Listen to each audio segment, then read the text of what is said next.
Hello everyone, welcome back to the channel. Welcome to our new video. In today's video, we will be discussing about the blood pressure.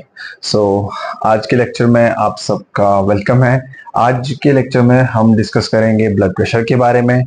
Previously हम अपने lectures में cardiovascular system के बारे में कुछ topics हमने cover किए थे, जिसमें हमने जो अभी हमारा प्रीवियस लेक्चर गया था पल्स के बारे में हमने उसमें पढ़ा था। सो आज जो हमारा लेक्चर है it will be on blood pressure. सब लोगों ने ब्लड प्रेशर के बारे में सुना होगा, बहुत सारे लोगों को पता भी होगा कि ब्लड प्रेशर होता क्या है, लेकिन कई सारे ऐसे भी लोग हैं जिनको ब्लड प्रेशर की एक्चुअल डेफिनेशन भी पूरी तरीके से समझ नहीं आई होती है, या फिर एक्चुअल में ये नहीं पता होता कि ब्लड प्रेशर क्या होता है। मोस्ट ऑफ द केसेस में जब हम किसी से पूछते हैं कि ब्लड प्रेशर क्या होता है, तो सब लोग बोलते हैं कि ब्लड प्रेशर जो होता है ये ब्लड का प्रेशर होता है। लेकिन एक्चुअल में जब किसी को फिर पूछा जाता है कि ब्लड प्रेशर को अगर आप डिफाइन करोगे तो ये होता क्या है, तो बहुत सारे लोग ऐसा बोलते हैं कि जो ब्लड प्रेशर होता है ये वो प्रेशर है जिसके आप बोल सकते हो जिस प्रेशर के हिसाब से एक वेसल के अंदर या एक आर्टरी के अंदर ब्लड चलता है। सो वो लोग मेनली डिफाइन करते हैं ब्लड फ्लो को, जबकि ब्लड प्रेशर एक्चुअल में ब्लड फ्लो को डिफाइन नहीं करता, असल में ये डिनोट करता है प्रेशर को। तो होता क्या है एक्चुअली, जो हमारे पास ब्लड वेसल होती है, जब हम आर्टरीज की बात करते हैं, हम मोस्टली जो ब्लड प्रेशर है उनको आर्टरीज में ही चेक करते हैं या डिफाइन कर सकते हैं, वो हम आगे पता करेंगे क्यों। सो जब भी हम ब्लड को किसी आर्टरी के थ्रू फ्लो करते देखते हैं तो एक्चुअल में ब्लड को आगे के लिए फ्लो करने के लिए इस आर्टरी को ओपन करके रखना पड़ता है, जिसकी वजह से ब्लड को इस आर्टरी के वॉल के ऊपर कंटिन्यूअस प्रेशर रखना पड़ता है, जिसकी वजह से ये आर्टरी जो है खुली रहेगी। अदरवाइज अगर ये प्रेशर इस वॉल के ऊपर जो आर्टरी की दीवार है, अगर उसके ऊपर ये प्रेशर नहीं पड़ा रहेगा तो उस वजह से ये होगा कि जो आर्टरी होती है वो बंद हो जाएगी। बट जो ब्लड होता है जब ये आर्टरी के थ्रू फ्लो करता है तो ये उसके वॉल के ऊपर प्रेशर एक्सर्ट करता है कंटिन्यूअसली, और उस वजह से जो आर्टरी होती है वो ओपन रहती है। अगर देखा जाए तो ये एक्चुअल में ब्लड की डायरेक्शन के हिसाब से प्रेशर नहीं होता, बल्कि ये साइड वाइज प्रेशर होता है। इसीलिए ब्लड प्रेशर को जो अब हम डिफाइन करते हैं, हम कहते हैं that it is the lateral pressure exerted by the blood, which is exerted by the blood on the walls of arteries, जो कि ब्लड की वजह से on the walls of arteries, we can say walls of arteries. So जो blood की वजह से arteries के वॉल्स के ऊपर एक लेटरल प्रेशर बनता है, उसको हम ब्लड प्रेशर कहते हैं। सो ब्लड प्रेशर ये नहीं होता कि किस फ्लो के हिसाब से ब्लड चलता है आर्टरीज के अंदर, बल्कि ब्लड प्रेशर ये होता है कि ब्लड की वजह से जो आर्टरीज होती है उनके लेटरल वॉल के ऊपर क्या प्रेशर पड़ता है, उसको हम कहते हैं ब्लड प्रेशर। अब जब हम ब्लड को देखते हैं, जब वो आर्टरीज में जाता है, तो ब्लड को आर्टरीज में जाने के लिए वहां पर दो इंपॉर्टेंट चीजें होती है जो जरूरी होती है। अगर देखा जाए, एक वो होगा जब हार्ट कॉन्ट्रैक्ट करेगा, दूसरा वो होगा जब हार्ट रिलैक्स करेगा। जब हार्ट कॉन्ट्रैक्ट करता है उसको हम कहते हैं सिस्टोल, और जब हार्ट रिलैक्स करता है उसको हम कहते हैं डायस्टोल। तो उस हिसाब से कॉन्ट्रैक्शन के टाइम पे जो प्रेशर होता है वो ज्यादा होता है, और जब डायस्टोल होता है, जब हार्ट रिलैक्स होता है, उस टाइम पे जो प्रेशर होता है वो कम होता है।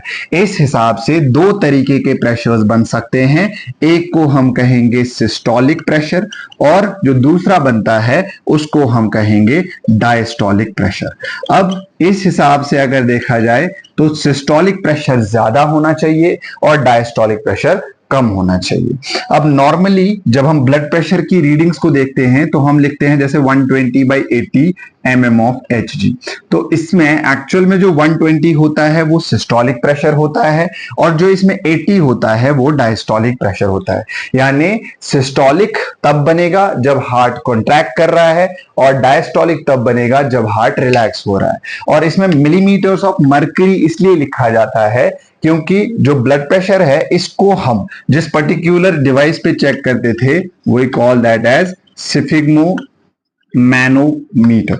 ये जो होता था हमारे पास मरकरी वाला होता था, हालांकि अभी भी आपको ये मिलेगा, but most of the hospitals में इसको अब आप बोल सकते हो यूज नहीं किया जाता। द रीजन इज कभी कभी अगर ये डैमेज होता था या टूट जाता था तो मरकरी की वजह से बहुत सारे हजार्ड्स होते थे, और इसको जैसे हम बायोमेडिकल वेस्ट मैनेजमेंट के हिसाब से देखते हैं तो अगर मरकरी का स्पिलेज होता है, मरकरी अगर कहीं पे गिरता है तो इसको फिर वहां से साफ करने में या इसको पूरी तरह क्लियर करने में बहुत सारी डिफिकल्टीज आती है, और इसको डिस्पोज ऑफ करने में भी बहुत ज्यादा डिफिकल्टीज है। सो इस वजह से जो मरकरी वाले सिफिग्मो मैनोमीटर्स है, जो मरकरी वाले ब्लड प्रेशर मशीन्स हैं, उनको अब उतना ज्यादा यूज नहीं किया जाता। आजकल जिनको हम यूज करते हैं वो होती है हमारे पास डिजिटल मशीन्स, और हमारे पास एनालॉग मशीन्स होती है जिसमें एक डायल होता है घड़ी की तरह, और उन्हीं मशीन्स को हम अब यूज करते हैं। तो इसमें मिलीमीटर्स की स्केल होती थी और इसमें मरकरी भरा होता था, और उसी स्केल पे हम चेक करते थे ब्लड प्रेशर को, इसीलिए इसका यूनिट आता है मिलीमीटर्स ऑफ मरकरी। यानी Hg जो है ये रिप्रेजेंट करता है मरकरी को, और मिलीमीटर रिप्रेजेंट करता है स्केल को। सो क्योंकि इसको हम मरकरी की स्केल पे चेक करते थे पहले से ही, तो इस वजह से इसको जो है मिलीमीटर ऑफ मरकरी का यूनिट दिया गया है। अब जब हम सिस्टोलिक और डायस्टोलिक की बात करते हैं, ये तो बन गया हमारा ऊपर वाला और नीचे वाला प्रेशर। अब क्या होता है, कभी कभी सिस्टोलिक प्रेशर बढ़ सकता है, या कभी कभी डायस्टोलिक प्रेशर बढ़ सकता है, या कभी कभी दोनों बढ़ सकते हैं, और किसी किसी केस में ऐसा भी हो सकता है कि सिस्टोलिक प्रेशर भी कम होगा और डायस्टोलिक प्रेशर भी कम होगा। तो उस चीज के लिए जो है हमने पर्टिकुलर नाम दिए हैं जिसको हम कहते हैं हाइपरटेंशन एंड हाइपोटेंशन। सबसे पहले जब हम नॉर्मल ब्लड प्रेशर की बात करते हैं तो एक्चुअल में उसको बोला जाता है नॉर्मोटेंशन। नॉर्मोटेंशन मतलब नॉर्मल प्रेशर। अब टेंशन जो है ये साइनोनियम है प्रेशर के लिए, यानी प्रेशर की जगह हम टेंशन का वर्ड भी यूज कर सकते हैं। नॉर्मो रिप्रेजेंट करता है नॉर्मल को, तो नॉर्मो टेंशन जो हमारा होता है हम कहते हैं that is 120/80 mm of Hg। मगर इसमें एक प्रॉपर स्केल होती है। जैसे अगर 110 से 120 के बीच में सिस्टोलिक है तो वो नॉर्मल है, और अगर 70 से 80 के बीच में डायस्टोलिक है तो वो नॉर्मल होता है। अगर 120/80 से ऊपर ब्लड प्रेशर चला जाए तो उसको हम कहते हैं हाइपरटेंशन। हाइपर रिप्रेजेंट करता है ज्यादा, टेंशन रिप्रेजेंट करता है प्रेशर को। तो अगर greater than 120 mm of Hg चला जाए तो उसको हम हाइपरटेंशन कह सकते हैं। लेकिन इसमें स्केलिंग होती है, जैसे कि अगर 120 से 129 तक, या इवन कुछ बुक्स में 130 तक भी होता है, mm ऑफ Hg का प्रेशर है सिस्टोलिक, या फिर 80 से 89 mm ऑफ Hg है डायस्टोलिक, तो ये इसको हम डायरेक्टली हाइपरटेंशन नहीं कह सकते। इस पर्टिकुलर चीज को बोला जाता है प्री हाइपरटेंशन। सो एक्चुअल में इस केस में जो पेशेंट होता है वो हाइपरटेंशन की तरफ जा रहा होता है, तो उसमें लाइफस्टाइल चेंजेस, एक्सरसाइजेस वगैरह ये सब करके हम इसको कंट्रोल कर सकते हैं। तो इसको हम पर्टिकुलरली हाइपरटेंशन नहीं कह सकते, बल्कि इसको प्री हाइपरटेंसिव स्टेज कहा जाता है। मतलब इस केस में पेशेंट जो है वो हाइपरटेंशन की तरफ जा रहा है। लेकिन अगर ये सिस्टोलिक ब्लड प्रेशर जो है 130 से ऊपर चला जाए, जैसे 130 से 139 के बीच में, तो ये बनता है स्टेज 1 हाइपरटेंशन। या फिर अगर डायस्टोलिक जो है 90 चला जाए तो वो भी स्टेज 1 हाइपरटेंशन बनता है। और अगर 140 से ज्यादा हो जाए या फिर 90 से ज्यादा हो जाए डायस्टोलिक, सो सिस्टोलिक अगर 140 से ज्यादा हो और डायस्टोलिक अगर 90 से ज्यादा हो, उसको हम कह सकते हैं स्टेज 2 हाइपरटेंशन। तो ये हाइपरटेंशन या हाई ब्लड प्रेशर के दो टाइप्स हैं जो कि हो सकते हैं। एक होता है स्टेज 1 हाइपरटेंशन, दूसरा होता है स्टेज 2 हाइपरटेंशन। और एक और तरीका भी है इस हाइपरटेंशन को क्लासिफाई करने का या टाइप बनाने का। उसमें आता है एक जिसको हम कहते हैं प्राइमरी हाइपरटेंशन, दूसरा जिसको हम कहते हैं सेकेंडरी हाइपरटेंशन। प्राइमरी हाइपरटेंशन जो होता है वो होता है सीधा सीधा हाइपरटेंशन। इसमें जो प्रॉब्लम होती है वो एक्चुअल में पता नहीं होती, यहां पर कोई रीजन हमें पता नहीं होता, तो इसको हम कहते हैं प्राइमरी हाइपरटेंशन। दूसरा होता है सेकेंडरी हाइपरटेंशन। सेकेंडरी हाइपरटेंशन जो होता है इसमें पेशेंट को कोई और बीमारी होती है, कोई और मेडिकल कंडीशन होती है जिसकी वजह से ब्लड प्रेशर में चेंजेस आती हैं और ब्लड प्रेशर बढ़ता है, तो उस केस में वो सेकेंडरी हाइपरटेंशन बनता है, और पहले वाले केस में वो प्राइमरी हाइपरटेंशन बनता है। जब हम प्राइमरी हाइपरटेंशन की बात करें तो इसमें सबसे ज्यादा केसेस आते हैं, आप बोल सकते हो 90 to 95% 20% केसेस जो हैं वो प्राइमरी हाइपरटेंशन के होते हैं एंड 5 to 10% केसेस जो होते हैं वो सेकेंडरी हाइपरटेंशन के होते हैं. So this is a slight idea about the hypertension. उसके बाद अगर ब्लड प्रेशर कम हो जाए तो उसको हम कहते हैं हाइपोटेंशन. सो हाइपर होता है ज्यादा एंड हाइपो होता है कम. सो हाइपोटेंशन में क्या होता है, अगर less than 70 mm of Hg diastolic चला जाए या फिर less than 110 mm of Hg systolic चला जाए. अब बहुत सारी बुक्स में क्या है, less than 100 mm of Hg यहां पर दिया गया है, इवन कुछ बुक्स में लेस देन 90 भी दिया गया है, और इसमें less than 60 mm of Hg जो होता है उसको हम हाइपोटेंशन कहते हैं. अब हाइपोटेंशन जो होता है हम ये बोल सकते हैं it is low blood pressure. अब इसके भी अपने रीजंस हैं, हाइपरटेंशन की भी अपने रीजंस हैं. जैसे हाइपोटेंशन हो सकता है अगर किसी पेशेंट में डिहाइड्रेशन हुई हो या फिर ब्लड लॉस हुआ हो या फिर कभी कभी एलर्जिक रिएक्शंस की वजह से भी हो सकता है, कभी कभी इंफेक्शन की वजह से भी हो सकता है, या कभी कभी किसी कार्डियक प्रॉब्लम की वजह से भी हो सकता है. अगर हम हाइपरटेंशन की बात करें उसके भी अपने रीजंस होते हैं, जैसे उसमें डाइट की वजह से हो सकता है, लाइफस्टाइल की वजह से हो सकता है, अगर हाई कोलेस्ट्रॉल वगैरह आप ले रहे हो या हाई सॉल्ट डाइट ले रहे हो तो उसकी वजह से हो सकता है. इसके अलावा उसमें अपने रीजंस होते हैं, जैसे कार्डियक प्रॉब्लम्स उसमें भी हो सकती हैं, और भी सारे रीजंस हैं जो कि हाइपरटेंशन कर सकते हैं. So hypotension and hypertension we can say these are abnormal blood pressures. Normal जब होगा उसको हम नॉर्मोटेंशन कहेंगे. अब ब्लड प्रेशर जो होता है इसको हम किस तरीके से एक्सप्लेन करेंगे फर्दर. अगर देखा जाए ब्लड प्रेशर जो होता है इसमें दो इंपॉर्टेंट चीजें हैं जो ब्लड प्रेशर को डिफाइन करती हैं. एक चीज जो होती है उसको हम कहते हैं कार्डियक आउटपुट, और दूसरी चीज जो होती है उसको हम कहते हैं systemic vascular resistance. Systemic vascular resistance. अब ये क्या होता है, देखो ये दो फैक्टर्स हैं जो कि हमारे ब्लड प्रेशर को डिफाइन कर सकते हैं. सबसे पहले अगर हम बात करें कार्डियक आउटपुट की, तो कार्डियक आउटपुट होता क्या है. कार्डियक आउटपुट होता है एक मिनट में हमारा हार्ट कितना ब्लड पंप कर सकता है. So we can say cardiac output is the total blood pumped by our heart in 1 minute. अब उसको हम कैसे कैलकुलेट कर सकते हैं. हमारा हार्ट जो है पर्टिकुलरली जितनी बार एक मिनट में बीट करेगा उसको हम कहेंगे हार्ट रेट. तो कार्डियक आउटपुट जो होता है उसको एक्सप्लेन करने के लिए हमारे पास एक चीज पता होनी चाहिए उस पर्सन की heart. So we should know the heart rate of the person.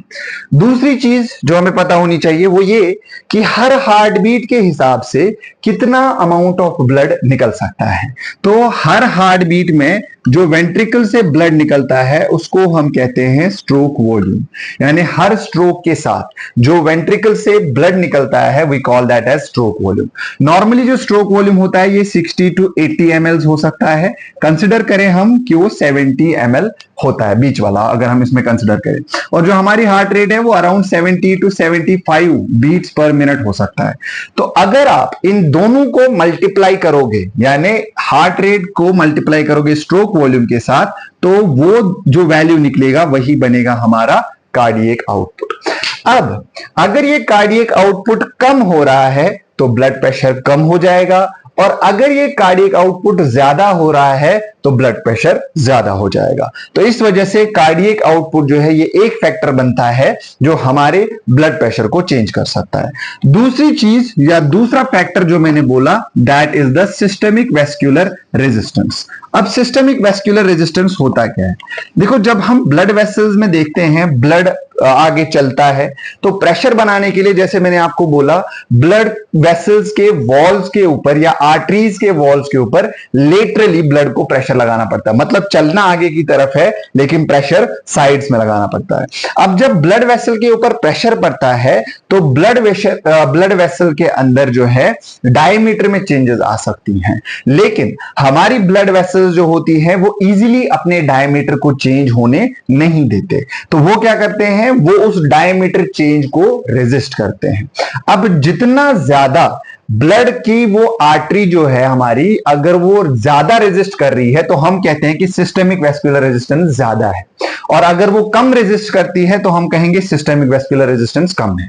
अब जितनी ज्यादा रेजिस्टेंस होगी उतना ही डायमीटर कम हो जाएगा, आप बोल सकते हो कम रहेगा ब्लड वेसल का, ज्यादा नहीं हो पाएगा, क्योंकि अगर रेजिस्टेंस कम होगी तो ब्लड वेसल डायलेट हो जाएगी, और अगर रेजिस्टेंस ज्यादा होगी तो ब्लड वेसल कंस्ट्रिक्टेड रहती है वैसे ही। तो अगर वेस्कुलर रेजिस्टेंस ज्यादा है तो ब्लड वेसल डायलेट नहीं हो पाएगी, यानी उसका डायमीटर ज्यादा नहीं होगा, और उस वजह से जो ब्लड उसके थ्रू चलता है उसका प्रेशर वॉल के ऊपर ज्यादा पड़ेगा।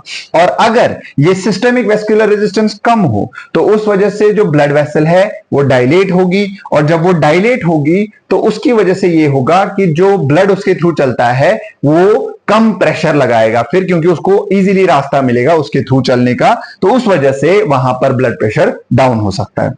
तो सिस्टेमिक वेस्कुलर रेजिस्टेंस और कार्डियक आउटपुट, ये दो फैक्टर्स हैं जो हमारे ब्लड प्रेशर को इंक्रीज या डिक्रीज कर सकते हैं। So this was an idea about the cardiac output and the vascular resistance, और यही दो फैक्टर्स जो होते हैं, वेस्कुलर रेजिस्टेंस और कार्डियक आउटपुट, यही हमारा ब्लड प्रेशर डिफाइन करते हैं। सो जो ब्लड प्रेशर होता है एक्चुअल में ये वो प्रेशर होता है जो आर्टरीज के वॉल्स के ऊपर पड़ता है, ना कि जो ब्लड का फ्लो होता है। तो बहुत सारे स्टूडेंट्स हैं, बहुत सारे लोग हैं जिनको ये आइडिया होता है कि जो ब्लड प्रेशर होता है ये वो वाला प्रेशर है जिस प्रेशर से आर्टरीज के अंदर ब्लड चलता है, बट एक्चुअल में ये वो वाला प्रेशर होता है जो आर्टरीज के वॉल्स के ऊपर जो है ब्लड एक्सर्ट करता है लेटरली, जब उसको उसके अंदर हार्ट की वजह से पंप किया जाता है। तो एक्चुअल में अगर ब्लड प्रेशर की बात की जाए तो इसमें बहुत सारे फैक्टर्स हैं जो इसको बढ़ा सकते हैं या घटा सकते हैं। बढ़ाने के लिए जैसे हमारी लाइफस्टाइल, हमारा डाइट, या फिर ओवरऑल कार्डियक प्रॉब्लम्स होती हैं, या वैसे ही कोई स्ट्रेस, एंजाइटी या ऐसी कोई कंडीशन, उनकी वजह से ब्लड प्रेशर बढ़ सकता है और उसको हम हाइपरटेंशन कह सकते हैं। और ब्लड प्रेशर कम भी हो सकता है, जैसे डिहाइड्रेशन होती है या ब्लड लॉस होता है या कोई कार्डियक प्रॉब्लम होती है, तो एलर्जिक रिएक्शन में भी कभी कभी ऐसा हो सकता है, इन्फेक्शन में भी कभी कभी ऐसा हो सकता है। उन केसेस में ब्लड प्रेशर जो होता है वो कम हो सकता है, और जब वो कम होगा उसको हम हाइपोटेंशन कहेंगे, ज्यादा को हाइपरटेंशन कहेंगे, और जब नॉर्मल ब्लड प्रेशर होगा उसको हम नॉर्मोटेंशन कहेंगे। तो नॉर्मल ब्लड प्रेशर जो होता है वो नॉर्मली हम लिखते हैं 120/80, लेकिन उसकी रेंज जो होती है वो 100 से 120 सिस्टोलिक में वेरी कर सकती है, या कुछ बुक्स में 110 to 120, एंड जो डायस्टोलिक होता है उसमें 60 to 80 जो है mm/Hg जो है रेंज करता है। तो ये रहेगा हमारा सिस्टोलिक और ये रहेगा हमारा डायस्टोलिक। तो इस तरीके से जो है हम जब इसको लिखते हैं तो हम लिखते हैं सिस्टोलिक अपॉन डायस्टोलिक, यानी ऊपर रहेगा सिस्टोलिक और नीचे रहेगा डायस्टोलिक। और जिस डिवाइस से हम इसको चेक करते हैं उसको हम कहते हैं स्फिग्मो मैनोमीटर, जो आप में से ऑलमोस्ट सब लोगों ने देखा होगा, जिसको हम कॉमनली ब्लड प्रेशर मशीन भी कहते हैं, जिसके लिए हमें कफ बांधना पड़ता है और उसके बाद उसमें हवा भरी जाती है जो कि यहां से चलने वाले ब्लड को रोक देता है। फिर हम स्टेथोस्कोप से यहां पर साउंड सुनते हैं, जो कि नीचे एक आर्टरी होती है, उसको हम ब्रैकियल आर्टरी कहते हैं, जो प्रीवियसली हमने पल्स के लेक्चर में पढ़ा था। तो उस टाइम पे जो है हम उसी से साउंड सुनते हैं। अब जब हम उस पर्टिकुलर कफ से प्रेशर को रिलीज करने लगते हैं और स्टेथोस्कोप से साउंड सुनने लगते हैं, तो वहां पर एक पॉइंट आएगा जब हम साउंड सुनना स्टार्ट करेंगे। जिस पॉइंट पे आप साउंड सुनोगे उसको हम सिस्टोलिक कहते हैं। फिर वो साउंड आप कुछ टाइम तक सुनते जाओगे और एक पॉइंट आएगा जब वो साउंड आना बंद हो जाएगा और उसको हम डायस्टोलिक प्रेशर कहते हैं, उस पॉइंट को जहां पर साउंड आना बंद हो जाएगा। और जो पर्टिकुलर आप बोल सकते हो साउंड आप सुनते हो, we call that as Korotkoff sound. So उस साउंड का जो नाम है दैट इज कॉरोटकॉफ साउंड। और ये एक्चुअल में एक पर्टिकुलर पर्सन था जिसका नाम था कॉरोटकॉव। वो एक रशियन पर्सन था कॉरोटकॉव, उसी ने इस पर्टिकुलर साउंड को डिस्कवर किया था, इसीलिए इसको कॉरोटकॉफ साउंड बोला जाता। तो ये पर्टिकुलर आइडिया था ब्लड प्रेशर के बारे में। आई होप आप सबको समझ आ गया होगा। Still, if there was any type of doubt, confusion or there was any type of question, आप वो comment box में drop कर सकते हो and I will try to reply as soon as possible. Thank you so much. Have a very good day. Goodbye to all of you. Allah Hafiz.